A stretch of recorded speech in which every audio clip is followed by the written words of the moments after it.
국민 여러분 안녕하셨습니까? 인도 태평양 전략연구원의 최수영입니다. 오늘도 어김없이 저희들의 방송을 애청하고 계시는 대한민국의 국민 여러분, 또 해외에 계시는 동포 여러분, 한 분 한 분께 감사의 인사를 전해 올립니다. 자, 지금 11월 5일 날 치러진 미국 대통령 선거에서 도널드 트럼프 후보가 완벽한 승리를 거뒀습니다.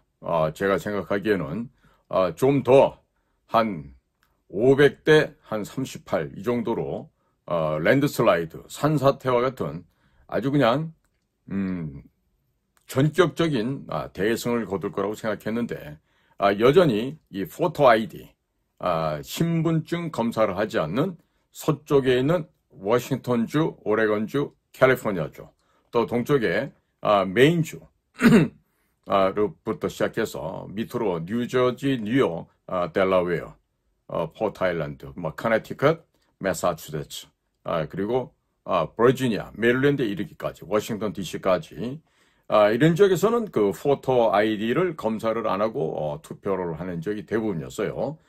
그런 지역에서 민주당이 승리를 거뒀습니다. 물론 미네소타주나 일리노이주도 마찬가지로 포토 아이디 검사를 안 했던 것으로 좀 알려지고 있습니다. 자, 이러는 가운데 지금 하루가 다르게 전 세계의 지각이 급변하고 요동을 치고 있습니다. 그래서 오늘은 이란에 석유를 사들이고 있는 중국과 또 이란에 무기를 공급하고 있는 중국, 그리고 시진핑이 이란을 앞세워서 이스라엘을 해체하고 이스라엘을 분리 멸종시켜버리려고 하는 별로 아름답지 못한 생각을 갖고 있습니다. 자, 그래서 오늘은 트럼프가 당선된 이후에 중동 정세가 급변하고 있고 또 중국 같은 경우는 우리 동북아시아에 있어서도 적지 않은 변수가 되겠습니다. 자, 따라서 오늘 저희 방송을 시청하시는 분들께서는 이스라엘 친구들에게 저희 방송을 전달해 주셔도 대단히 유익할 것으로 생각이 됩니다. 자, 지금 모르는 분들은 모르겠지만 최근 이스라엘은요, 11월 5일 미국의 대선이 있기 바로 직전 이란의 탄도미사일의 생산시설을 폭격했습니다. 그 가운데서도 서지컬 스트라이크, 즉 외과적인 수술 방법처럼 미사일의 발사를 위한 고체 연료가 대단히 중요합니다. 이 고체 연료를 생산하고 있는 그 시설을 골라서 완전히 괴멸을 시켜버렸다 그럽니다. 이 얘기는 결국 뭡니까? 단거리든 중거리든 아니면 ICBM이 됐든 결국 고체 연료를 사용할 수 없게끔 함에 따라서 이란은 앞으로 어떻게 된다? 그렇죠. 미사일 발사가 불가능하게 되었다. 이 이야기가 되겠습니다. 자, 이제 도널드 트럼프가 미국 47대 대통령으로 당선이 되었습니다. 자, 이스라엘은 그 다음번 목표물로 이란의 에너지 생산 시설을 모두 뭐한다? 폭격할 것이다. 이렇게 전망을 할 수 있겠습니다. 왜냐하면 중국의 시진핑이 지난 2023년 6월 14일 국빈 자격으로 중국을 방문한 마흐무드 아바스 팔레스타인 자치정부 수반과 베이징에서 개최한 정상회담에서 다음과 같은 언급을 한 바가 있었습니다. 팔레스타인 문제가 반세기 이상 시간을 끌면서 팔레스타인 인민들에게 깊은 고난을 가져왔습니다. 1967년 국경선을 기초로 동예루살렘을 수도로 삼는 팔레스타인 독립국가를 건설하는 것이 팔레스타인 문제 해결의 근본적 해법이다. 라고 천명을 하였습니다. 중국은 중동 지역에서 미국을 지원하는 이스라엘을 무너뜨리고 이스라엘 수도 예루살렘을 동과 서로 나누어서 동예루살렘을 팔레스타인의 수도로 삼기 위해서 그동안 이란과 에너지, 무기, 물물 교환을 통하여 이란에 많은 중국산 무기들을 지원하였습니다. 이란은 중국으로부터 받은 무기들을 헤즈볼라, 하마스, 후티 반군 등 이스라엘을 공격하는 테러 단체들에게 지원을 해왔었습니다. 이란이 경제 제재로 인해서 에너지 수출이 차단이 되게 되었습니다. 이렇게 되자 중국이 에너지를 저렴하게 구매해가면서 중국산 무기들을 이란에 제공해 왔었습니다. 이 무기들이 헤즈볼라, 하마스, 후티 반군 등으로 끊임없이 흘러들어갔기 때문에 이스라엘은 결국 패망할 위험에 처하게 되었고 자칫하면 역사에서 사라질 수도 있게 되었던 것입니다. 중국의 물량 공세는 미국도 당할 방법이 없었습니다. 따라서 이스라엘도 당해낼 별다른 재간이 없었을 것입니다. 하마스, 헤즈볼라 등이 파놓은 땅굴은 무슨 돈으로 이런 땅굴을 팠으며 또 누구의 어떤 기술을 가지고 이 땅굴을 팠겠습니까? 결국 중국의 자금과 북한 괴뢰 집단의 기술이 동원되어 땅굴을 팠던 것입니다.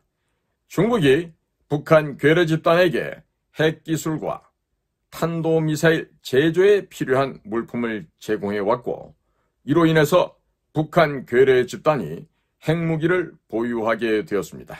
그 핵미사일 핵무기로 미국, 한국, 일본을 공격하게끔 하였던 것입니다.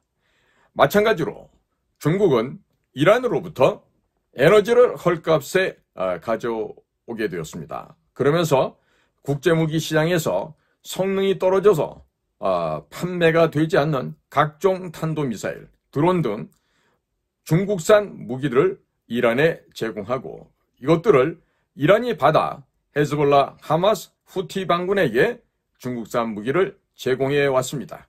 그러면서 이스라엘을 사방에서 공격하도록 뒤에서 조종, 유도해 왔던 것이 바로 중국입니다. 중동 지역에서 이스라엘이 사라지게 되면 미국은 힘을 마음껏 쓰지 못하게 되겠죠. 자, 이렇게 되니까 중국은 이란과 헤즈볼라, 하마스, 후티 반군 등을 앞세워서 이스라엘을 제거하고 중동의 에너지를 모두 독차지할 속셈을 가졌던 것입니다. 참으로 왕서방다운 생각을 갖고 있었습니다. 그래서 시진핑은 2023년 6월 14일 북경을 방문했던 팔레스타인 자치정부 수반에게 예루살렘을 둘로 쪼개서 동예루살렘을 팔레스타인 수도로 줄 테니 이스라엘을 제거하라고 지령을 내렸던 것입니다. 이란에서 생산되는 에너지의 약 90%가 중국으로 들어가고 있습니다. 그 금액만큼 중국 무기와 위안화를 합해서 물물 교환을 현재 하고 있는 것입니다. 따라서 이스라엘이 이란의 에너지 생산 시설을 공격하여 폭파시키지 않는다면 이란과 중국의 커넥션을 끊을 수가 없게 될 것입니다. 중국에서 지속적으로 무기가 이란이나 헤즈볼라, 하마스, 후티 반군에게 공급되게 되면 나라 체급이 작은 이스라엘은 결국 심각한 위험에 처하게 될 수도 있습니다. 이스라엘은 트럼프 행정부와 상의하여 이란의 원유 및 가스 시추 시설을 모두 폭파시킬 것으로 전망되고 있습니다. 이미 이란의 하늘은 뻥 뚫렸습니다. 특히나 S-300이라고 하는 러시아제 방공망은 얼마 전에 있었던 이스라엘 공군기대 공습 직전 모두 파괴되었고 거의 유명무실하게 되었습니다. 자, 앞으로 뻥 뚫린 이란 하늘을 이스라엘 전투기들이 안방 날아다니듯이 마음 놓고 휘젓고 다니게 될 것으로 예상이 됩니다. 따라서 이란의 원유시설, 가스시설들이 모두 다 불덩이 속에 폭파될 것이라는 것은 명약관화하다, 이렇게 말씀을 드릴 수가 있죠. 이스라엘이 이란의 에너지 생산시설을 모두 파괴시키게 된다면 중국은 에너지의 약 3분의 1 정도가 사라지게 됩니다. 따라서 중국 내부에서 물가가 천정부지로 치솟게 될 것이고 중국의 공장들은 모두 부도가 나게 될 것입니다. 금년 겨울에는 수억 명의 중국인들이 굶어 죽거나 얼어 죽게 될 것으로 전망되고 있습니다. 중국인들은 생존을 위해서 중국 공산당의 재산을 털어먹으면서 내전이 발생할 가능성도 적지 않습니다. 동시에 시진핑이 내부 갈등 내전으로 인해서 실각할 수도 있을 것입니다. 그리고 이란에서 중국으로 공급되는 에너지가 끊기게 되면 중국에서 이란 측에 제공하는 무기 역시 단절되게 될 것입니다. 에너지 가격이 천정부지로 치솟아 오르게 되면 트럼프 대통령의 미국은 미국산 셰일가스 및 셰일 오일을 수출하여 더욱더 많은 돈을 벌게 될 것입니다. 그리고 미국에게 도전하는 중국의 기업들이 모조리 부도가 날 것이고 중국 사람들이 살기 위해서 중국 공산당을 공격하고 중국 공산당의 재산을 약탈해야만 살아날 수 있게 됐습니다. 따라서 중국은 바야흐로 춘추전국시대 내전 상태로 들어가게 될 것입니다.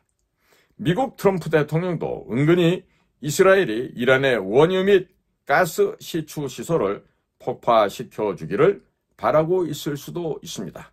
이와 같은 개연성은 우리가 배제할 수가 없는 것입니다.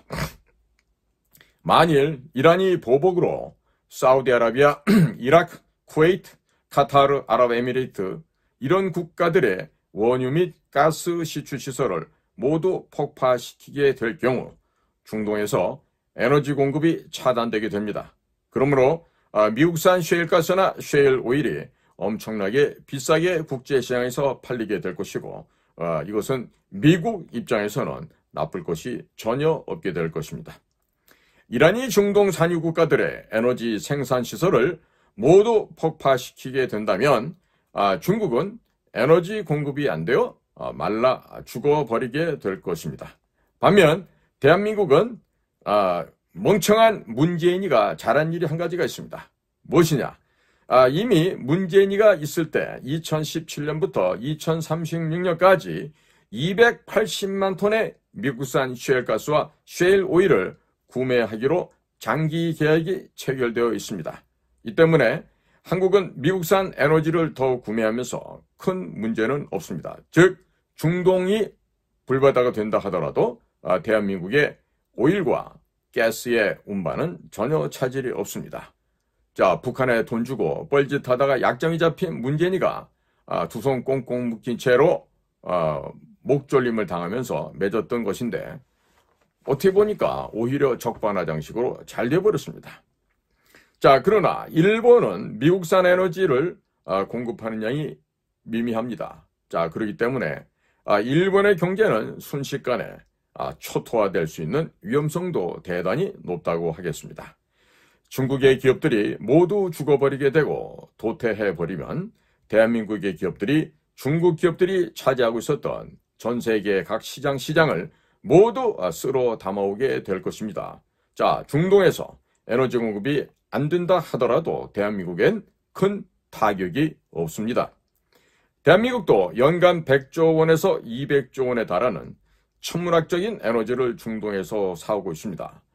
중동에서 에너지 공급이 차단될 것을 대비하여 미국산 에너지 공급을 대대적으로 늘려야 하겠습니다. 이것이 진정한 혈맹 간에 거래해야 될 아름다운 미풍양속이다. 이렇게 말씀을 드립니다. 그러나 우리 한국의 윤석열 대통령이 자신의 부인을 지키는 것 외에 국정에 전혀 관심이 없고 또 스폰서 끼고 과거 룸사롱이나 전전하는 그런 스폰서 검사들처럼 마치 시장을 배회하고 있는 그런 일수 찍는 건달들처럼 해외여행이나 열심히 다니고 술 마시는 데에만 신경을 쓴다면 이건 앞으로 심각한 일이 벌어질 수가 있습니다. 자, 좌파들이 윤석열 대통령을 탄핵시킨다고 할 때 이 탄핵을 시키겠다고 하는 것은 지금 평양의 대남 공작기관의 지령에서 비롯이 되는 겁니다. 자, 그런데 이자들이 이렇게나 평양의 말을 잘 듣고 또 같은 좌파 진영 내에서 이재명이가 더 뛰어난 좌파라고 하면서 윤석열 대통령을 갈아치우겠다고 한들 별로 걱정될 일이 없습니다. 왜 그러느냐? 김문수라고 하는 노동부 장관이 있기 때문에 충분히 백업할 자원이 우리 자유애국 우파진에 있다란 얘기죠. 자, 만약에 김문수 장관께서 대통령이 되시면 국제정치학자고 우리나라 국제정치학계의 태두 백미라고 할 수 있는 이충근 박사님이 외교 안보 총괄 사령탑을 담당하게 될 것입니다.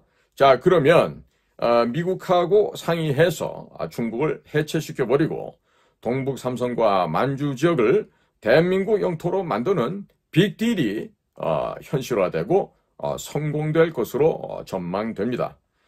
중국을 해체하고 중국 기업들이 갖고 있었던 모든 시장을 국내 기업들이 모두 차지하게 된다면 주한미군 주둔 비용 100억 달러로 증가된다 한들, 정확히 말하면 주한미군 주둔 비용 분담금입니다.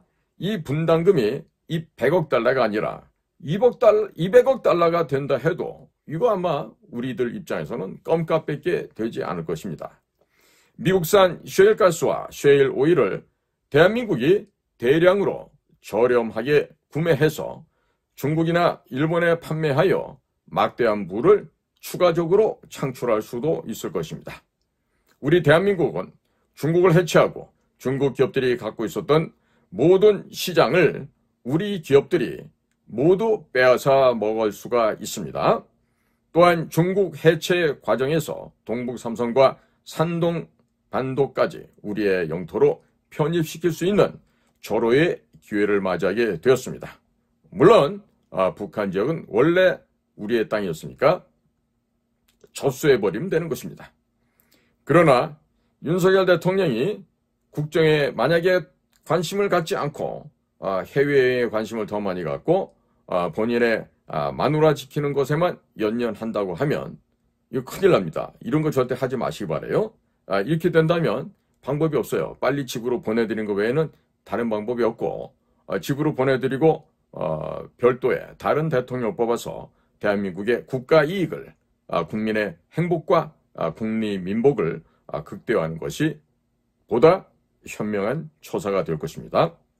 자, 이미 어차피 윤석열 대통령은 대한민국 박정희 대통령께서 마련해놨던 이 아름다운 K-메디칼 대한민국의 의료 시스템을 파탄내었습니다. 이 파탄낸 책임을 지고 권력에서 언젠간 내려오게 될 텐데 결국 권력이 끝나는 날 이후에 아마도 의왕에 있는 친환경 무상급식 전문 공급소로 직행할 수도 있다라는 이런 생각을 꼭 하셔야 될 겁니다. 지방에서 의사들이 모자라 의대 정원을 2,000명 늘려야 한다고 국민들에게 아주 호연지기 있게 포효를 했습니다마는 수도권에 이미 6,600석 플러스 알파의 병상을 이미 대형 병원들에게 허가해줬다는 것이 이미 언론에 공개됐습니다. 그렇기 때문에 국민들에게 거짓말을 한 것이 탄로가 나버리고 말았습니다. 시간이 지나면 대형 병원에서 얼마의 금액을 받기로 했고 국민들이 응급실을 찾아 헤매다가 죽어나간다는 엄연한 사실을 알면서도 일체 신경도 안 쓰고 무리하게 의료개혁을 밀어붙이는 것이 어떠한 배경이었는지 만천하에 드러나게 될 것입니다. 윤석열 대통령이 보건복지부 국장급 업무인 실손보험 개혁을 뜬금없이 올해 연말 이내로 마무리하라고 지시를 내렸다 합니다. 실손보험 회사에서 도대체 얼마를 받았길래 보건복지부의 국장 나부랭이들이 해야 될 업무를 대통령이 직접 챙기고 있는지 모두 그 전말이 드러나게 될 것입니다. 문재인이가 저질렀던 각종 범죄를 봐주는 조건으로 도대체 문재인이 빼돌린 자금 중에 얼마를 받았는지도 조만간에 언젠가는 모두 백일하에 드러나게 될 것입니다. 한 푼도 안 받고 문재인을 지난 2년 동안 수사 착수조차도 하지 않고 수사를 시작도 않고 문재인을 봐주고 있었다면 과연 어떤 국민이 어떻게 신뢰할 수 있겠습니까?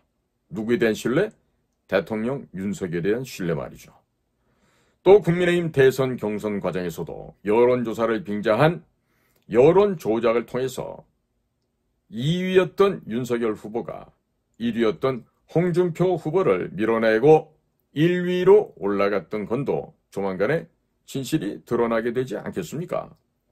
하늘 아래 비밀은 없습니다.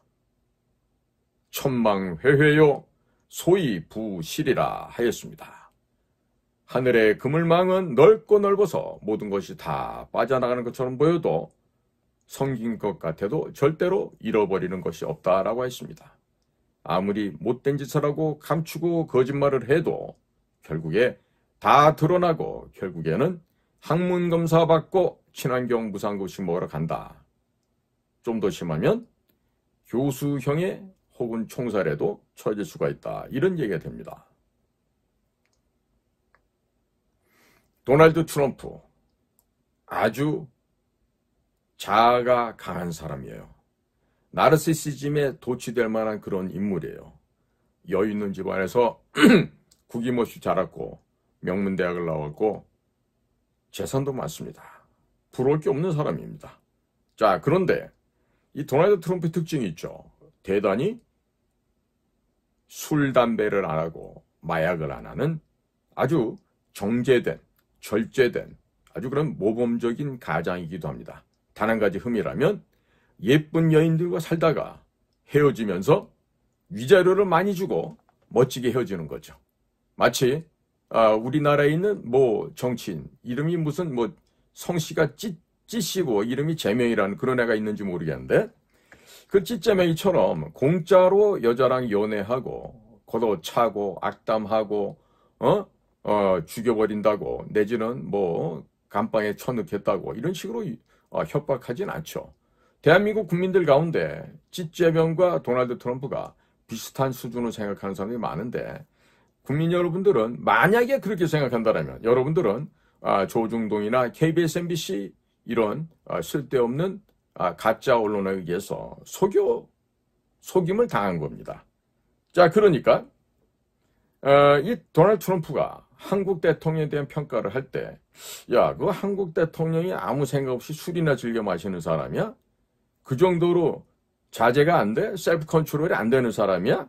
그리고 그 못난이 와이프랑 데리고 다니면서 해외여행이나 릴렉스 한다고? 자, 이렇게 만약에 도널드 트럼프한테 보고가 되어진다면 도널드 트럼프 입장에서는 이렇게 생각하겠죠. 야, 그거 좀 빨리 갈아치워.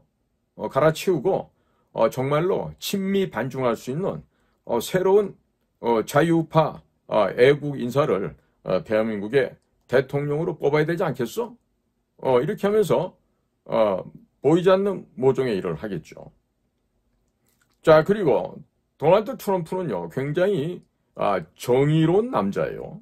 그러다 보니까 대한민국의 전직 대통령이었던 박근혜 대통령이 아무런 죄가 없는데도 법전에도 없는 죄명, 국정농단, 경제공동체, 묵시적 부정청탁 등의 혐의를 씌워서 옥살이를 했다라는 것을 이미 알고 있다 그럽니다. 더더군다나 태블릿 PC를 조작해서 박근혜 대통령을 구속시켰던 박영수, 윤석열, 한동훈, 이원석 등과 같은 부패 검사들하고는 얼굴 맞대고 국정 운영을 일체 하고 싶지 않다라는 생각을 이미 갖고 있다고 합니다.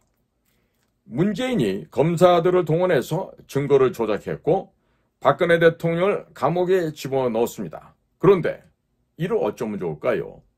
똑같은 수법으로 바이든 행정부가 검사들을 동원하여 트럼프 대통령을 공격했습니다.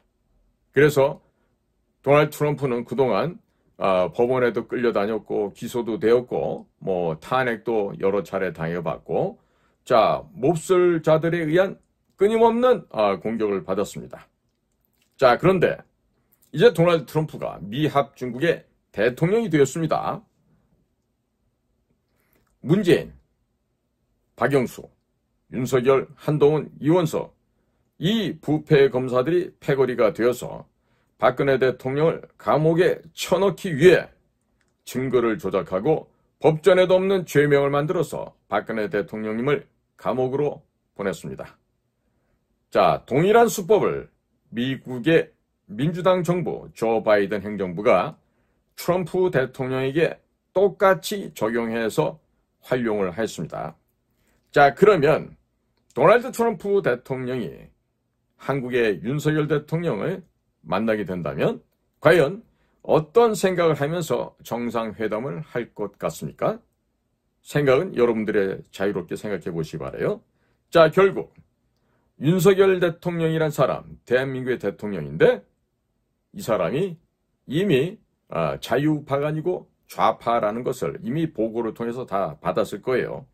그러니까 이와 같은 좌파 출신의 윤석열이란 인물이 국정에는 별다른 관심이 없고 국가정보원의 대공수사권이 없어져 버리는 2024년 1월 1일까지 전직 문재인에 대한 수사를 하지 않고 은근슬쩍 문재인을 비호하고 보호했다 하는 점을 이미 보고를 받았을 것으로 예상이 됩니다. 따라서 이미 미국 워싱턴 DC에서 한국의 윤석열, 한동훈, 이원석에 대한 평가를 좌익이다, 좌파 검사들이고 문재인의 사냥개이자 호위무사했던 자들로 우리 워싱턴 DC하고는 상당히 거리가 있어서 별로 신뢰할 수 없는 인물이다. 이런 평가를 워싱턴에서 지금 하고 있죠.